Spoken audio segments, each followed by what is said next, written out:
माझं सोलापूर न्यूजमध्ये आपल्या सगळ्यांचं स्वागत। सांगोला येथे परप्रांतीय शेतमजुराने गळफास घेऊन आपले जीवन संपवले। उपचारापूर्वीच मृत्यू। परप्रांतीय शेतमजूर तरुणाने गळफास घेऊन आत्महत्या केल्याची घटना मंगळवारी सकाळी 10च्या सुमारास उघडकीस आली। मनीष सोनू ठाकूर वय वर्ष 19, राणा राखियापट्टी सेरासा बिहार असे आत्महत्या केलेल्या तरुणाचे नाव असून सांगोला शहरामध्ये असलेल्या गणेश मोबाईल शॉपीसमोर असणाऱ्या दाट शेलारीच्या झाडाला मृतदेह लटकत असलेला लोकांनी पाहिला। मंगळवारी सकाळी 10च्या सुमारास नागरिकांना निदर्शनास आले असता नागरिकांनी सांगोला पोलिसांना सदरची माहिती दिली। मनीष सोनू ठाकूर असे तरुणाचे नाव असल्याचे समजले।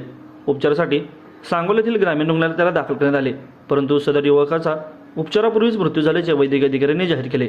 याबाबत वैद्यकीय अधिकाऱ्यांनी सांगोला पोलिसांना माहिती दिली असून या युवकाने आत्महत्या का केली याचा तपास पोलीस करत आहेत।